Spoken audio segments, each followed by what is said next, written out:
When Irish eyes are smilin', sure it's like a morn in spring.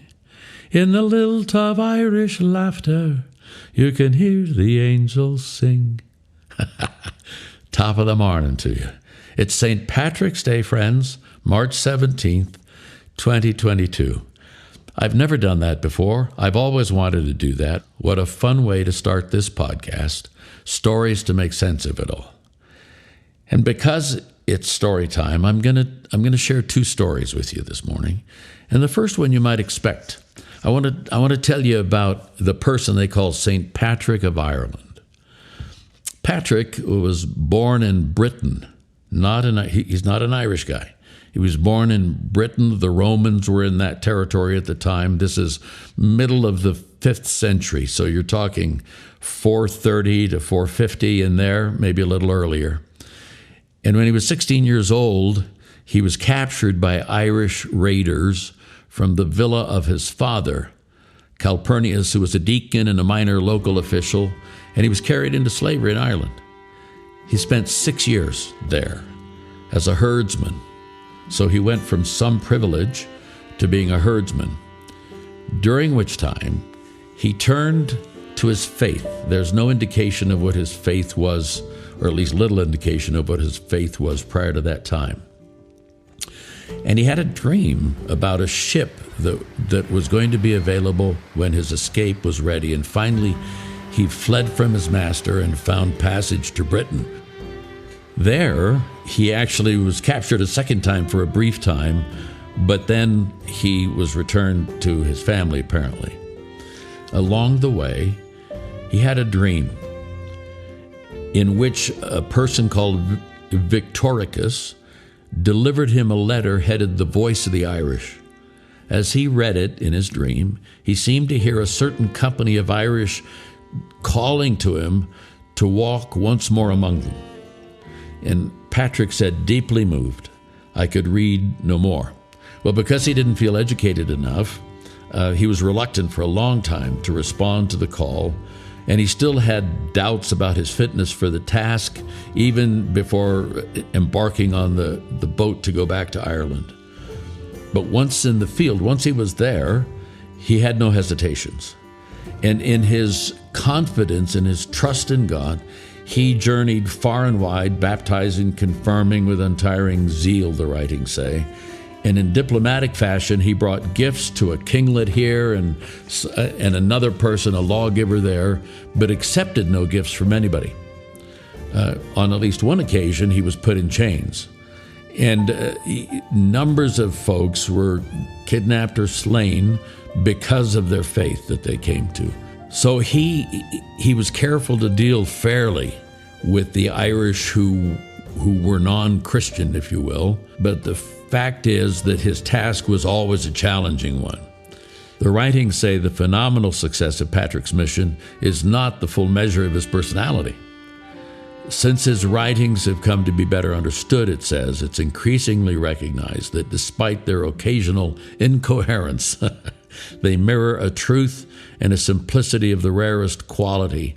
He was, how shall I say it? He was vulnerable in his writing. An author is quoted as saying, the moral and spiritual greatness of the man shines through every stumbling sentence of his, quote, rustic Latin, end quote. So we don't know exactly when he was born, but it was in that time frame that I've already mentioned. And he spent his days in Ireland, and toward the end of his life, he felt like an angel visited him to convey when he was about to die, and he did. One of the legends about Patrick is that he used the shamrock to describe the Trinity, showing the three-leaved plant with one stalk. And so, traditionally, Irishmen have worn shamrocks, the national flower of Ireland, in their lapels on St. Patrick's Day, March 17th today. So across the country, maybe around the world, but for sure across this country, St. Patrick's Day is often celebrated with large parades. You go to New York, Boston, Chicago, Savannah, Georgia. And I have a friend who grew up in Savannah, and she said that St. Patrick's Day was a holiday in Savannah, and I had never till that point connected Savannah, Georgia with Ireland. You don't have to be of Irish descent to appreciate the fact that it gave people who came to this country their identity. The first Irish immigrants to this country were not Irish Catholics, they were Irish Protestants. And then with potato famine, about 1 million, I think, Irish Catholics came. And even though there was probably not a lot of love lost between these two directions, if I can use that, or flavors of the Christian faith, when it came to St. Patrick's Day, I think pretty much many of them joined hands in that. I have another connection with St. Patrick's Day, and I was hesitant to say this, but why not? It was 80 years ago tonight that in Alameda, California, a young mother was in labor. Her name was Gwendolyn, and it was my mom, Gwendolyn Vance Foth. And sometime in that evening, I was born in a maternity ward, or what they called a maternity home back in 1942 in Alameda, California, right next to Oakland, across the bay from San Francisco.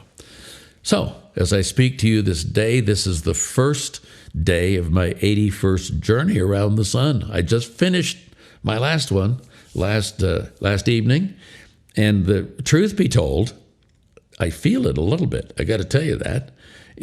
If you do the math on how many miles around the sun I've gone in 80 years, it's billions, but let's not get into that. I used to look better than I do now. I was slim, had hair, it was amazing. And now it's a good thing this is audio. That's all I'm saying to you. But I heard something the other day that, and I'm Scots-Irish. My mother was a Boyd. Ruth's family, the Blakeleys, are Scots-Irish, so it's a little mixture there. Irish have both a yen and a capacity for storytelling.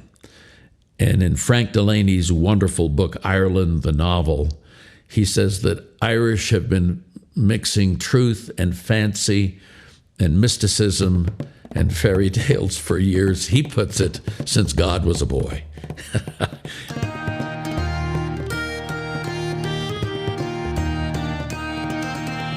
I really like stories. I like hearing stories. I like telling stories.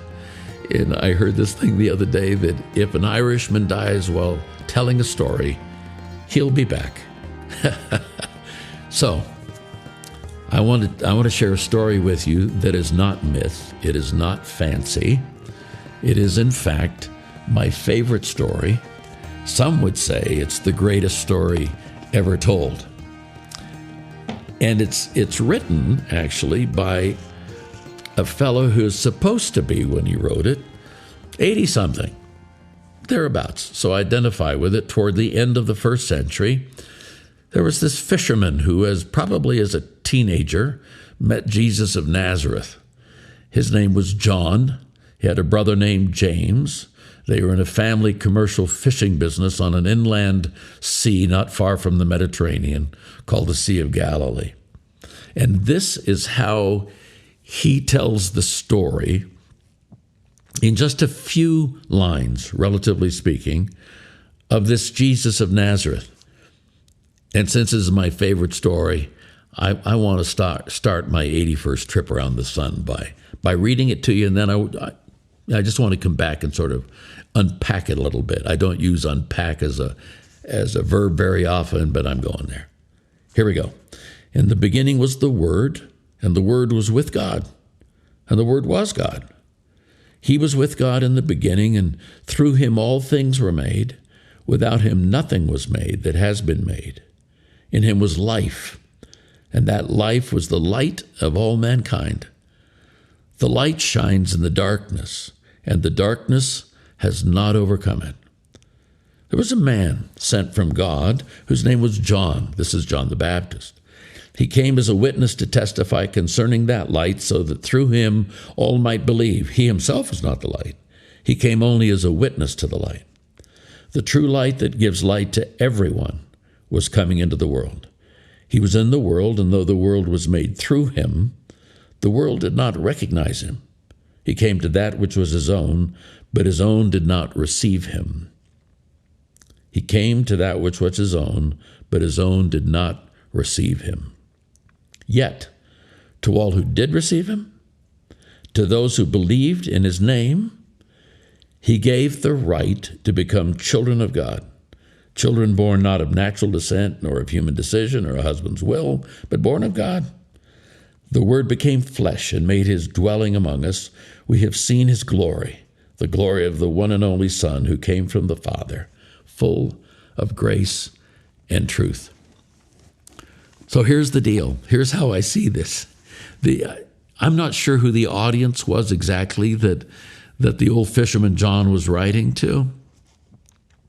But listen to his language. This is not a simple statement. In the beginning was the Word. If you're a philosopher, you're loving that world of ideas.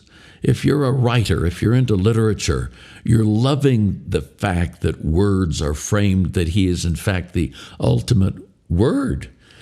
If you're concerned about intimacy in a disconnected world, here is the person who is with God. He is God. Through him were all things made. If you're an architect or a builder, you're an artist, you have to love this. He's a producer. He is a maker.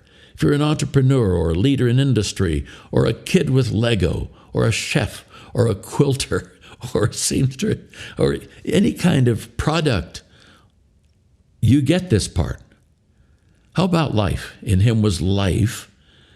If you're a biologist, a neonatal nurse, an archaeologist, an astronaut, a zoologist, a personal trainer, a nutritionist, a police officer, a doctor or a nurse or a PA or an EMT or a fireman or a fisherman or a forester. If you're a 2-year-old or a 10-year-old or a 100-year-old. If you're a 2-year-old, you're just getting started with life.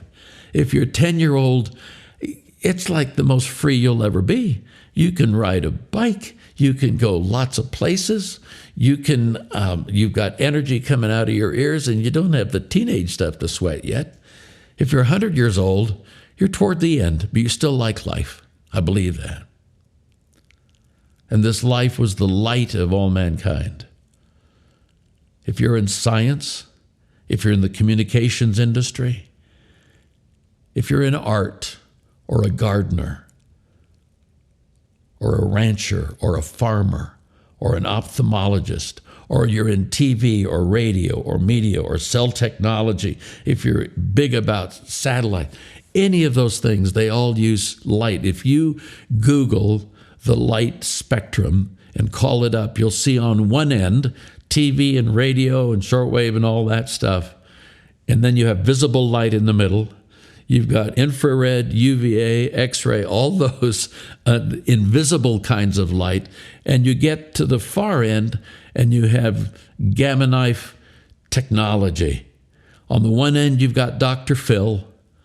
On the other end, you've got brain surgery. Do you think God knew when he said, "Let there be light," that that's what it was about? If you're a rancher or a farmer, you know the whole food chain depends on light. Nothing grows. There is no life on this planet without light.